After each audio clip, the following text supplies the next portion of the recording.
Hey guys, it is Wednesday, January 7th, I believe. Yup, the 7th.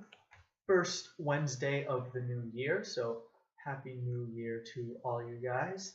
Um, I know I skipped last week, but only two books came out, so I thought, might as well review them this week, which I'll be doing. So we got a couple books, few books, really, a handful maybe, to discuss this week. So let's just there's a thing on my keyboard. So let's just get started. So starting off, we have two issues of Future's End, 35 and 36. This came out last week. This came out this week. See how that works. And what was I gonna say? That's right. So this one came out New Year's Eve. Very appropriate cover. You have the kiss right there, and I don't know. This cover feels like it'd be on the cover of a DVD for one of those early 2000s, like Joss Whedon series. You know, like Buffy or something like that, or like the X Files. Just feels like one of those sorts of covers. Anywho, in these two books, we get the I mean, both of them I think handle the story really well. Both of them are still doing the making a point to start and then end each bit of each story thread before moving on to the next one, which is very useful. Not a lot of jumping back and forth, which is helps me read the story a lot easier when I'm not always trying to lead back and forth within each book. Um, and the main theme of these two books seem to be kind of relationships growing. So of course you have the kiss on the cover of this one, and that happens in the story. Let me flip to it when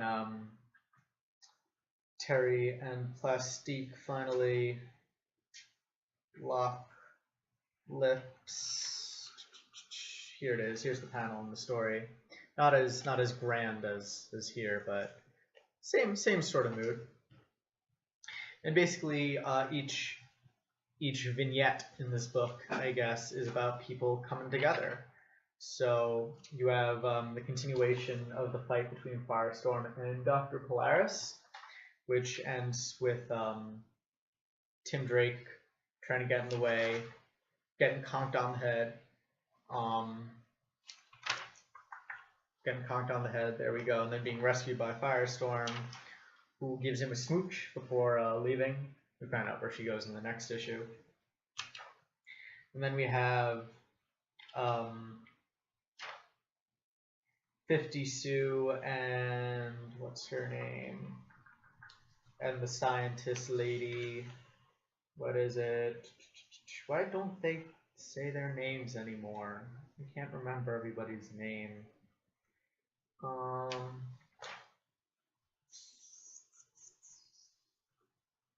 Yeah. Susan and they don't mention her name anywhere. But Susan and this scientist forming a really close kind of mother-daughter relationship. We have Frankenstein, who's still sick because of the nth metal, being healed and taken away by Amethyst. So they're trying to help him out. At least Amethyst is. And then we finally have the Joker Batman robot who closes in on Plastique. And we have the fight between them and Bruce Wayne Batman, all trying to help each other out and deal with that before Terry and Plastique get away and the Joker Batbot continues their hunt. So overall, very good issue. You have that through line of people beginning or starting relationships, which keeps like the issue feeling like one issue instead of a bunch of multiple stories.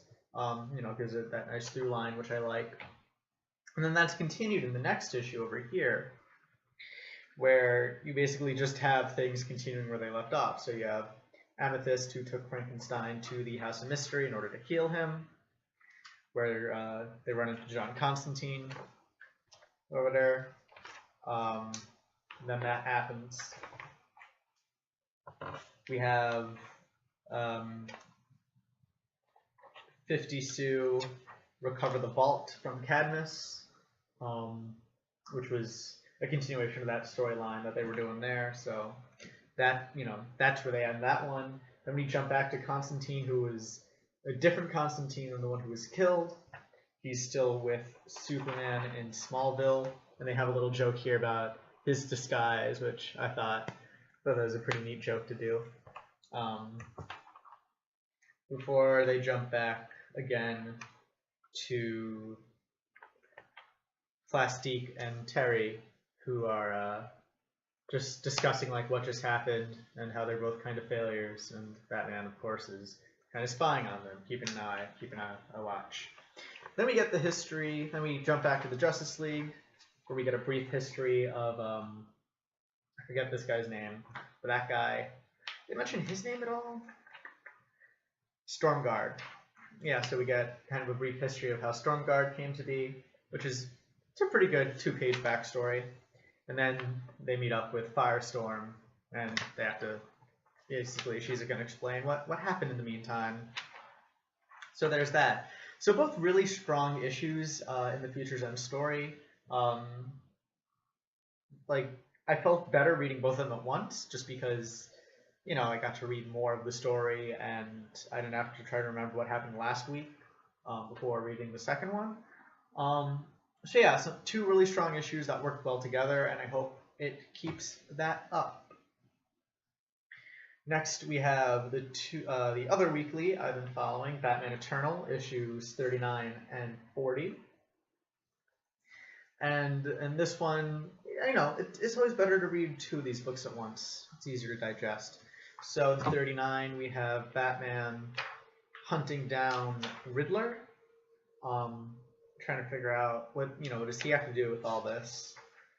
And we also have somebody who is rescuing the Arkham escapees that, let me find a good page. So this is someone rescuing the Arkham escapees that Batman had just taken down, I think of the last issue or 2 issues ago. And then we have Batman trying to find Riddler over here.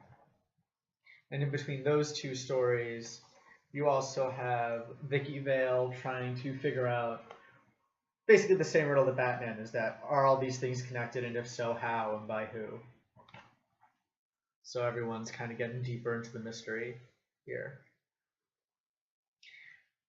And this book jumps around a lot more between the 2 stories, but it feels more natural than not, I guess. Like, they go about 2 pages for each story, but each one ends like at a very good place to, like, if it were a film to end a scene, like they all end with that or kind of lines or moments, So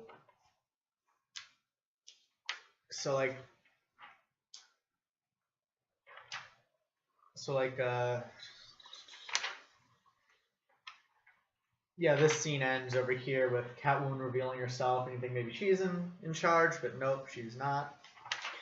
Then this scene ends with Batman finding Riddler, and it keeps on going on like that. So each story is kind of getting a rung up on the ladder.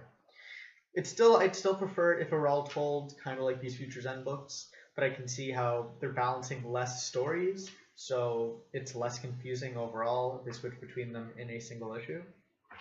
And they all blend into each other nicely very well too. So you go right from Batman and Riddler trying to solve Riddler's riddle, and then to the police who are trying to solve their own riddle about what's going on in Gotham, back to the villains who are trying to figure out who freed them and why. So everything is asking a question and then following it up with another question that's related to it. It all makes sense when you read it.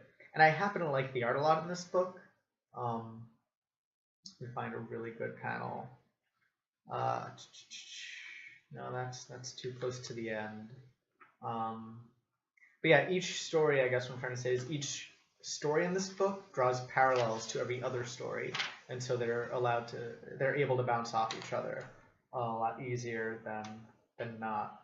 I think this panel is actually really neat. I like the way his cape is all smoky. I like the white kind of the white emblem on the darker costume. I think that's a neat effect. And what else?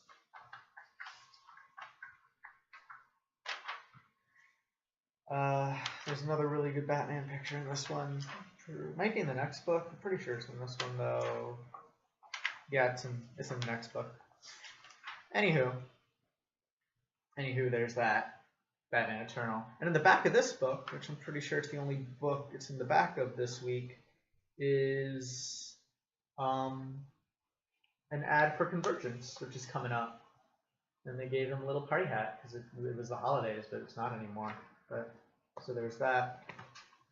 Going into 40, picks up right where 39 left off, appropriately enough, where we have Riddler, who just triggered an avalanche.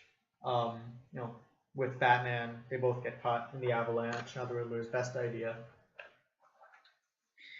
But that's what Riddler does. So Batman trying to find his way out, and then the villains trying to find out what's happening. They just discovered a whole bunch of Batman's ammo and munitions and all that, and so they're being armed by this mysterious benefactor.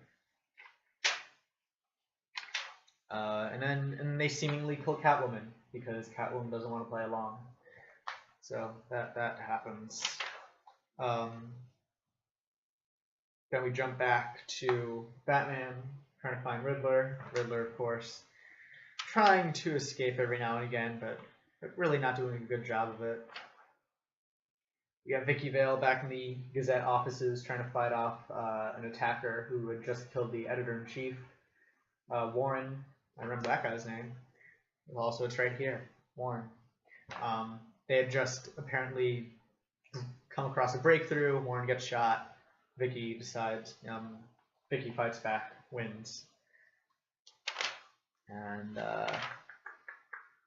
yeah, here's the other picture of Batman I really liked. I just liked this little drawing over here of him, cape billowing in the wind as the jet lifts off with Riddler as Batman returns to the city.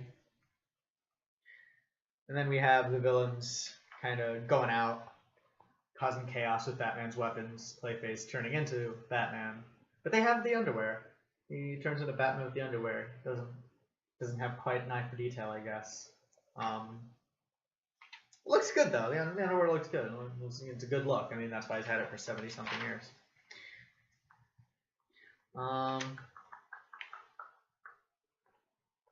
And yeah, and then we catch up a little bit with Jim Corrigan, of all people, as Batman returns into the city. On this page, we go back to Jim Corrigan, who's finally come out of the ruins of Arkham, only to be harassed by the Children of the Corn. So this issue was weaker than this issue. Both of them together weaker than the Future's End books, but they still built up a lot of goodwill in the past. But it's getting a little too convoluted. I think right now they're approaching the point of asking too many questions without solving any. So I really hope we have some breakthroughs in the next couple issues as to exactly, at least give us another crumb on the trail, something to latch onto instead of just Riddler being a dick and not saying anything, Batman all of a sudden being not smart enough to figure out the riddles. I mean, neither am I, but I'm also not writing it.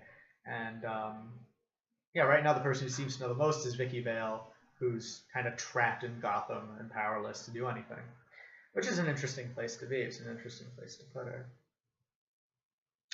Next up is Action Comics number 38. Continuing the Superman as horror story thing, which I'm quite enjoying. This issue is a bit... It all takes place in Clark's head, it seems. Everything seems to be a psychic assault. It's all attacking the emotions in the brain. And you're not sure which events in this book are real and which are just dreams. And the characters aren't sure either, keeping you on your toes. So it also allows them to get like neat effects like this going on in the panels, where very, very dream logic-y. And then yeah, I like this page a lot. It just says Lana as he's screaming it, and this goes deep. This hits very deep into the Superman psyche. Um, Clark discovers the zombies of his dead parents, and he's unsure if it's a dream, if they're really zombies. Everything's very confusing and not quite what it seems. But they're believable enough to him, and they say things. I thought like these lines in particular like just cut right to the point, and I hope my camera can focus in on them enough where you can read them. But they say that they were scared of Clark as he was growing up, and just prayed that they taught him enough platitudes to keep him from taking out the whole world, which is it hits right to like the center of like a lot of the Superman criticism is that he's too good, he's too pure, that he's just platitudes and niceties and all this good stuff that works because he's a comic book character, but doesn't when you apply it to the real world, and like kind of exposing, I guess, or not exposing, but shedding a light on that kind of dissonance in the book. I felt like it was good, especially because you are dealing with Superman's psyche, and of course you have these real world doubts about the character and his worth, and then translating that into the in-universe doubts that he has about himself. I think it works really well. It's a good thing to play off of, especially if you're doing a horror movie where horror is all about kind of, the elimination and the slow kind of poisoning of hope. So it works really well, I think, kind of symbolically and thematically, where you have Superman just a character full of hope, and then the genre, which is all about getting rid of hope slowly and draining that until the horror ends up winning.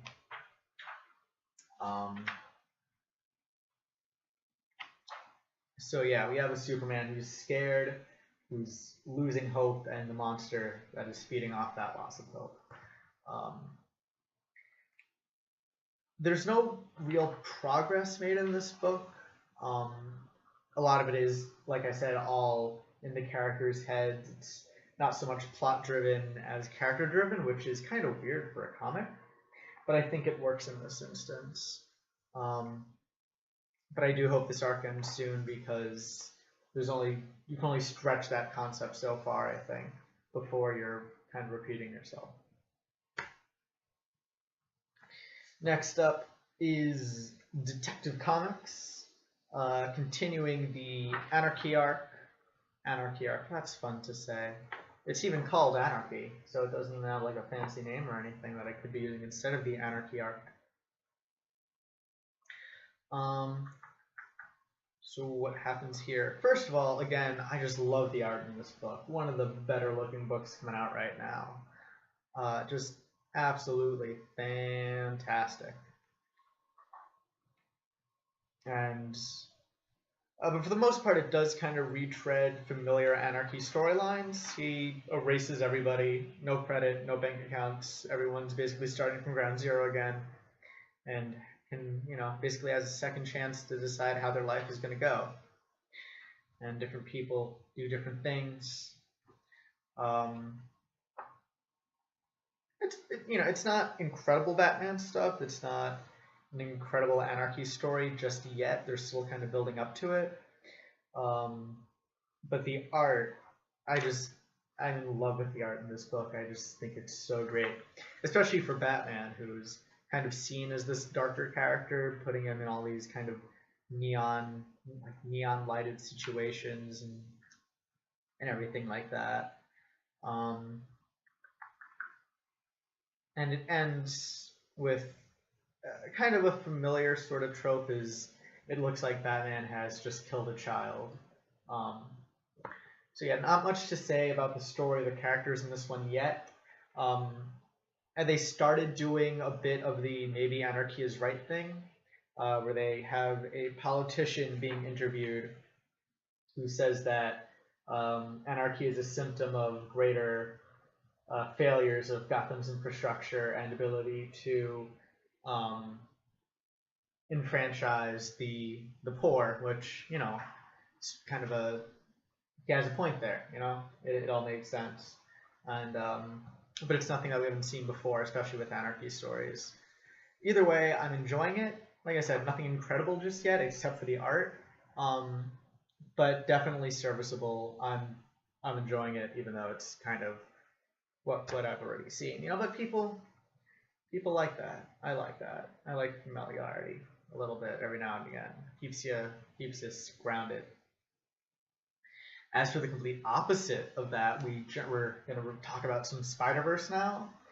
So last issue we saw basically the status quo get completely shaken up within the Spider-Verse story. The safe zone was obliterated. The Captain Universe Spider-Man was killed. And now basically everything's crumbling apart and the Spider-Men are scrambling to pick up the pieces.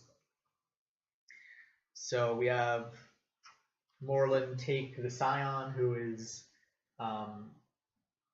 Mayday Parker's younger brother. They take him away, and the Spiders attempt to fight back. We have the debut of the Sentai Spider-Man and his giant robot Leopardon. Is it Leopardon? Yeah, Leopardon. But unfortunately, as cool as Spider-Man with the giant mech is, he only lasts a single page before his arm gets ripped off and he's destroyed. And then we have the rest of the Spider-Men essentially flee, looking for a new safe spot. Silk finds a post-thermonuclear war Earth, which the Inheritors don't like being in. It's still poison to them, but it's also poison to everyone else. But we find out how they make that work for them eventually. And we have basically a whole bunch of Spider-Man teams, each doing their own part of the mission. So we have Silk trying to find a new safe spot. We have Jessica Drew infiltrating the Inheritor's home and getting advice from the Weaver. We have Ultimate Spider-Man and Cartoon Ultimate Spider-Man gathering more Spider-Man together. We have 2099 and Lady Spider dissecting one of the clones. And we end on something pretty big. I don't want to spoil it. It involves a character who you might not expect to see in a Spider-Man story in the flesh, and that's all I'm about to say. That's about it. I think that's all that needs saying. But again, kind of shaking up the status quo and introducing an unlikely Spider-Man, which is part of the fun of this book, is having all of these different Spider-Men and trying to find out, well, which one's coming next. So yeah, enjoying it so far. I wouldn't say we've reached the climax, but we've reached Act 2, checking out the status quo, heroes trying to piece their lives back together. So we got that going for us, and it makes a good story. And the last book I want to talk about today is Ody-C, number 2. Just a beautiful book. Like, just everything about this book. All the art is fantastic. The text is a pleasure to read. It's different. I wouldn't say difficult, but reading it, it feels, I don't want to say stunted at first, but you definitely feel like you're reading something that a lot of work has been put in to how it feels when being read. Just every page of this book is amazing, and I'm looking over them just to make sure I'm not showing any nudity for YouTube, but just everything in this book is just gorgeous. I definitely can't show this page. Just like everything. It's like this book and Sandman kind of have that same sort of theme going on, or thing going on with the art, where it's just I'm going to use the word trippy. It's a lazy word to use, but I'm going to use trippy.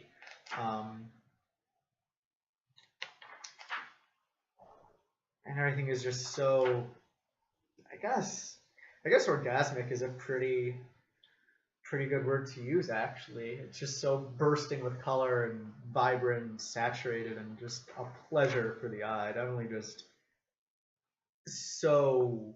And I've basically showed you the whole book at this point, so I'm going to stop before I actually show you the entire book. But it is great. This issue follows the part of the Odyssey with the Lotus Eaters.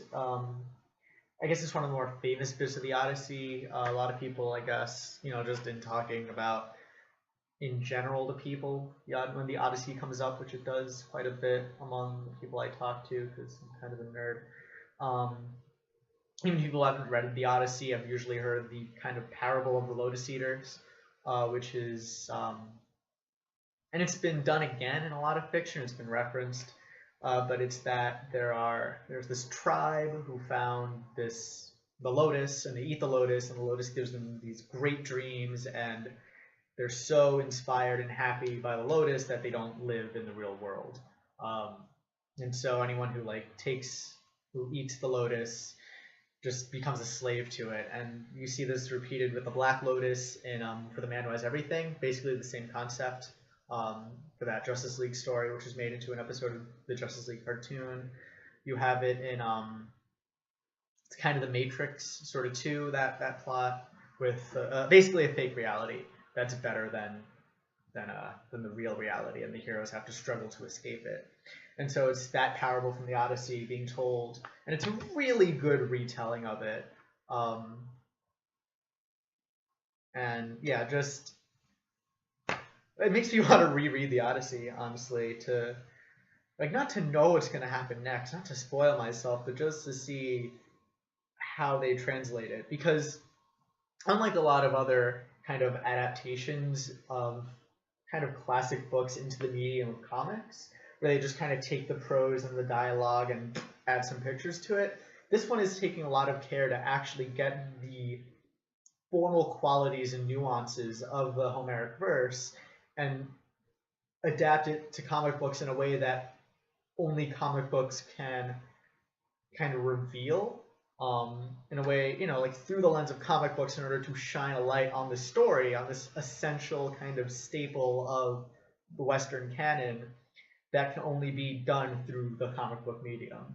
So you definitely get you get the feeling that a lot of care and attention was paid to on every instance, every syllable of this book, every line drawn, to really get something completely new, but still very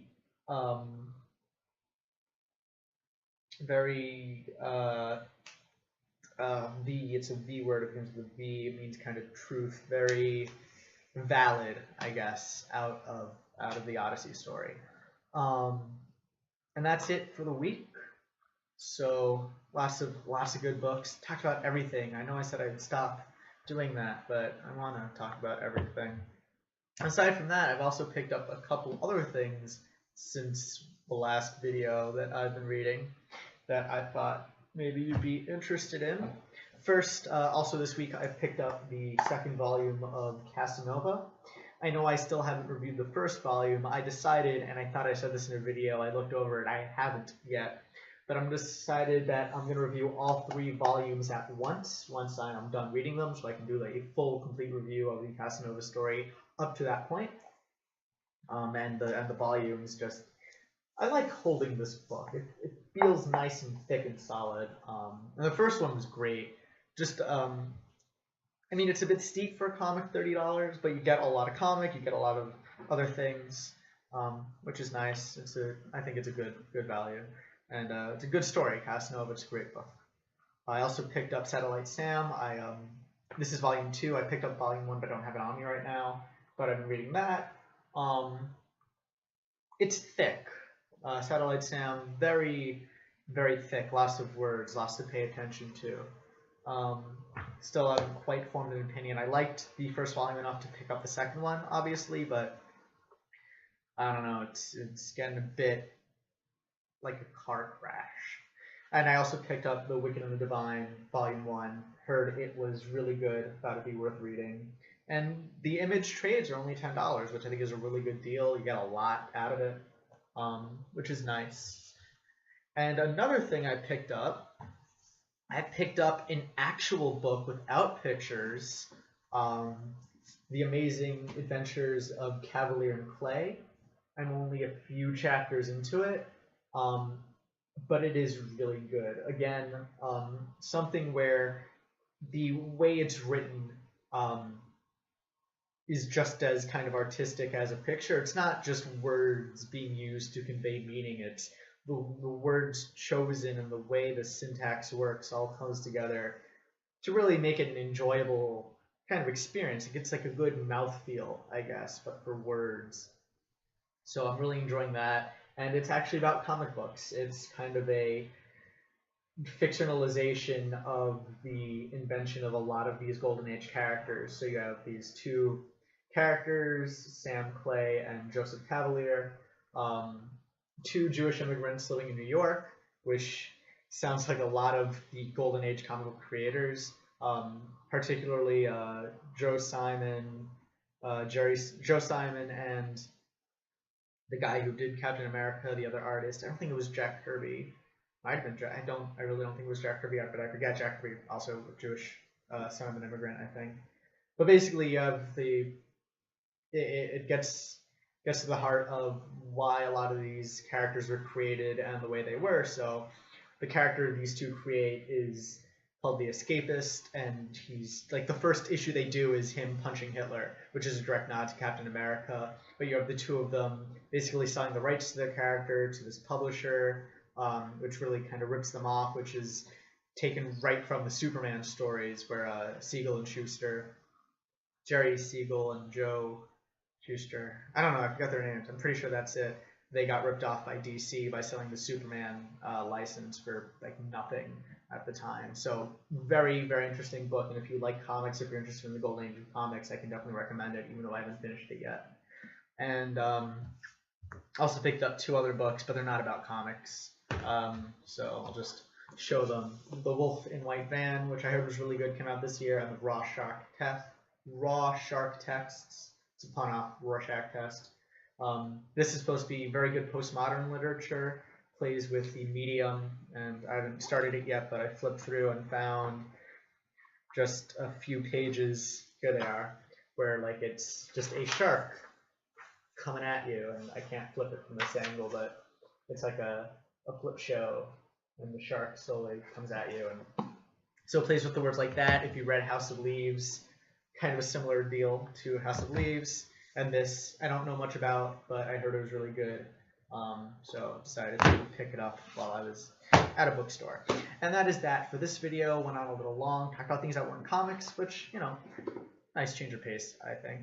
And yeah, so if you made it through, thanks for watching. I hope you enjoyed. If you did, I hope you want to see more. If you also want to see more, I'm sorry, words. Yeah, if you enjoyed it enough to want to stick around for the next one, I recommend subscribing. Helps me out. And, you know, if you enjoy it, then good win-win there for all of us. And, yeah, thanks for watching again, and see you next week.